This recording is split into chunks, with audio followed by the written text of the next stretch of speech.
গত কয়েক মাস ধরে ভারতীয় রাজনীতিবিদ এবং তাদের মলম সাংবাদিকদের বাংলাদেশের মাইনরিটি নিয়ে মাথা ব্যথার শেষ নেই। কিন্তু যে মাইনরিটি নিয়ে এত মাথা ব্যথা ভারতীয় দাদাদের, তাদের দেশের মাইনরিটি কেমন আছে? 20 কোটি মুসলিমই বা কেমন আছে? সিকিম, কাশ্মীর এবং মণিপুরের অবস্থা কেমন? Majority Meiteis and Kuki tribals. Government has issued shoot at sight order. More than 100 people have so far lost their lives, and at least 35,000. এই সব বিষয় নিয়ে আলোচনা করা হবে আজকের ভিডিও।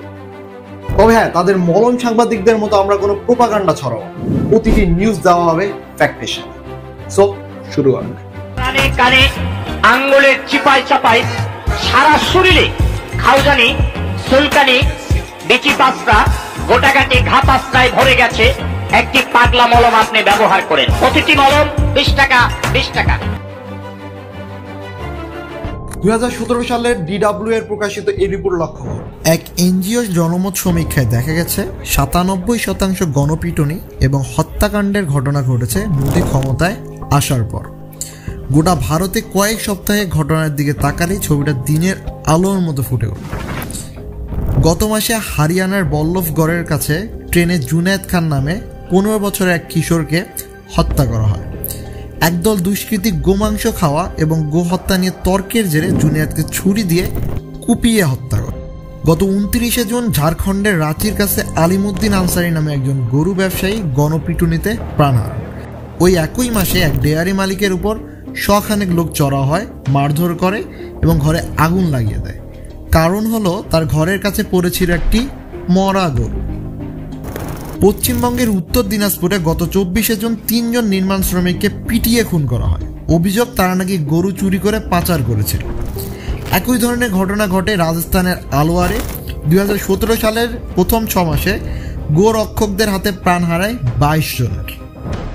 এই প্রতিটি হত্যাকাণ্ডের একটিরও বিচার করেনি মোদি প্রশাসন। এই প্রসঙ্গে অধ্যাপক ঘোষ DW-কে জানান, অবশ্যই প্রতিটি হত্যাকাণ্ডের পিছনে সরকারের প্রশ্রয় ছিল। 2019 সালের মোদি প্রশাসন ভারতের 370 ধারা রদ করলে কাশ্মীরে ব্যাপক অস্থিরতার সৃষ্টি হয়। 2019 সালের পর থেকে কাশ্মীরে বিভিন্ন ধর্মীয় কার্যক্রম এবং নামাজের উপরও নিষেধাজ্ঞা জারি করা হয়। এই প্রতিবেদনটি লক্ষ্য করুন। কাশ্মীরের বাসিন্দা খালিদ বশির বলেন, কর্তৃপক্ষ কাশ্মীরের ধর্মীয় এই জামায়াত কাশ্মীরের অংশগ্রহণকে হুমকি হিসাবে বিবেচনা করে। প্রতি মুহূর্তে পরিস্থিতি আরও খারাপ হচ্ছে। কয়েক মাস ধরে মুসলিম সংখ্যাগরিষ্ঠ এই স্থানটির মানুষ ধর্ম পালনেও বাধা দেওয়া হচ্ছে। 2020 সালের দাঙ্গায় প্রায় 40 জন মুসলিম এবং 13 জন হিন্দু নিহত হয়। 4 বছর কেটে গেল, এখন পর্যন্ত কোনো হত্যার বিচার করা হয়নি এবং পুলিশ সে সময় প্রমাণ লুটপাটের জন্য সিসিটিভি ক্যামেরা পর্যন্ত ভেঙে ফেলেছে। কৃষকদের অধিকার আদায়ও সম্পূর্ণরূপে ব্যর্থ মোদি প্রশাসন। 2020 সালে কৃষকদের অধিকার আদায়ের আন্দোলনে সর্ববৃহৎ আন্দোলন দেখা যায় ভারতের ইতিহাসে। এই আন্দোলনে শিখ ধর্মগুরু রাম সিং নিহত হন। তিনি তার সুইসাইড নোটে লিখেন, নিজেদের অধিকার নিশ্চিতের সংগ্রামরত কৃষকদের কষ্ট আমি বুঝতে পারি। আমি তাদের যন্ত্রণার সঙ্গে সামিল হয়েছি, কারণ সরকার তাদের সঙ্গে ন্যায় বিচার করছে না।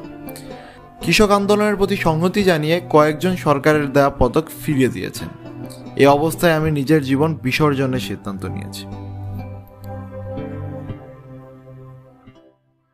2023 সালের 3রা মে থেকে এখন পর্যন্ত প্রায় 322 জনের মতো মানুষ নিহত হয় এবং 60,000 মানুষ বাস্তুচ্যুত হয়। এখন পর্যন্ত সেই সমস্যার কোনো ধরনের সুরাহা করতে পারেনি মোদি প্রশাসন। তাদের মেইন স্ট্রিম মিডিয়াগুলো এসব নিয়ে নিশ্চুপ ভূমিকা পালন করতেছে। মোদি প্রশাসন রাশিয়া এবং ইউক্রেনের যুদ্ধ রুখে দিতে সক্ষম বলে দাবি করলেও তার নিজের দেশে মণিপুরে ঘটে যাওয়া দাঙ্গা এবং সংখ্যালঘুদের উপর যে আক্রমণ চলছে তা রোধ করতে সম্পূর্ণরূপে ব্যর্থ। कहा था ना, कैसी भी सिचुएशन हो मोदी जी हमें घर ले आएंगे। मोदी जी ने वॉर रुकवा दी पापा। वॉर रुकवा दी पापा।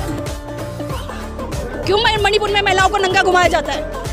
वो तो कह रहे युद्ध रुकवा दिया। आप देख रहे होंगे ये लड़की का प्रचार भी। पापा ने वॉर रुकवा दी। पापा हमें नौकरी क्यों नहीं देते? दीदी वाह दीदी। नहीं दीदी वाह दीदी। पापा मणिपुर के दंगे क्यों नहीं रुकवाते? पापा ये लद्दाख के दंगे क्यों नहीं रुकवाते? 21 दिन से बंदा वहाँ पे स्ट्राइक करके बैठा, वहाँ पर क्यों नहीं देखते? देखता हूँ, मन को इतना संतोष होता है।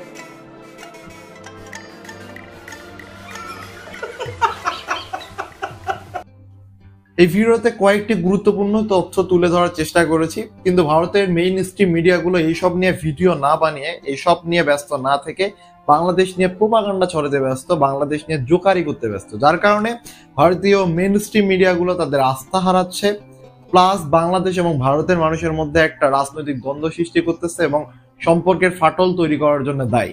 কেন বাংলাদেশের মানুষ এত বেশি ঘৃণা করে ইন্ডিয়ানদেরকে, এই বিষয় নিয়ে আমি 1 বছর আগে একটা ভিডিও বানিয়েছিলাম, এই ভিডিওটা দেখে আসতে পারেন। আজকের ভিডিওটা এই পর্যন্ত।